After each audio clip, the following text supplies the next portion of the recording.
Now, we've spoken just this week about a lack of rental properties available in Queenstown, but it's not just the tourist resort that's feeling the squeeze. Towns and cities across the country are experiencing a rent crisis. Property Apprentice founder and investment coach Debbie Roberts joins us now.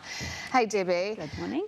So are we seeing rentals turn into, say, Airbnb, other kind of short-term accommodation? Is that the issue here? We are seeing that in a number of areas, especially the tourist destinations like Queenstown, for example. So now that the borders are opening up again, a lot of the properties that had previously gone back into the normal rental market have now returned back to being Airbnb or book a batch type situations, which has caused a real shortage of rental accommodation in those areas. Yeah, so there's lack of supply, but there are other reasons that rents have been rising, aren't there? Absolutely, and I think, part of this is the reason that we've had an increase in the number of short-term rental accommodations as well. So in New Zealand, we've got about a third of the population that live in rented properties, and about 85% of New Zealand tenants rent from private landlords or trusts. So, private landlords make up the majority of the rental properties that are available.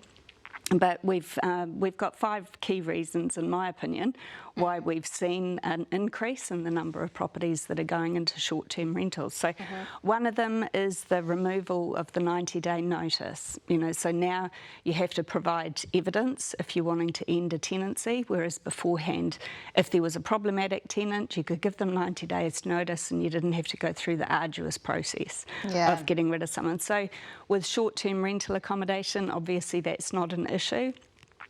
Some landlords are actually choosing to do short-term rental accommodation to avoid any potential issues with problematic tenants.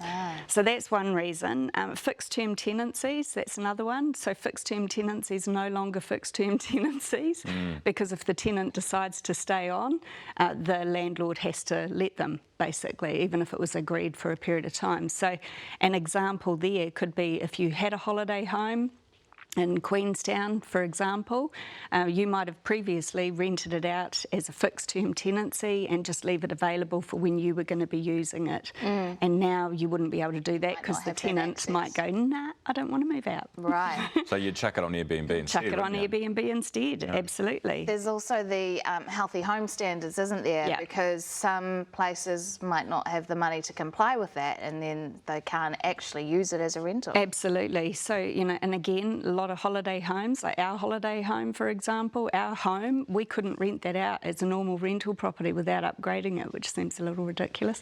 So, but there's a lot of properties that are like that. I don't have an issue with the healthy homes standards. I think it's good business. If you've got a good quality rental property, you're going to have tenants that stay longer. But to avoid the need to upgrade to healthy homes, if it's short-term rental accommodation, that can be outside of the Residential Tenancy Act, so you don't need to comply with the healthy home standards. It's so prescriptive, that the healthy home standards, to the point of ridiculousness in some cases. In some situations, it's nuts. Like, our house and our holiday home, both of them are warm and dry, but we still wouldn't comply.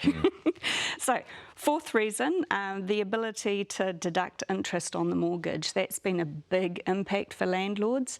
It's increased costs significantly. This tax year, from the 1st of April this year, landlords who purchased a property prior to that tax change, they're now only able to deduct 50% of the interest costs on a mortgage. And most landlords have mortgages on their rental properties, so that's increased costs to the landlords significantly.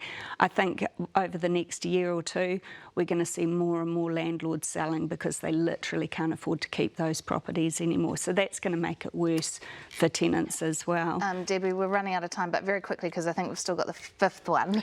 So ring fencing of tax losses. So this is another stupid change, in my opinion, because it makes no difference to the amount of tax that the Inland Revenue collects. It just delays the time frame.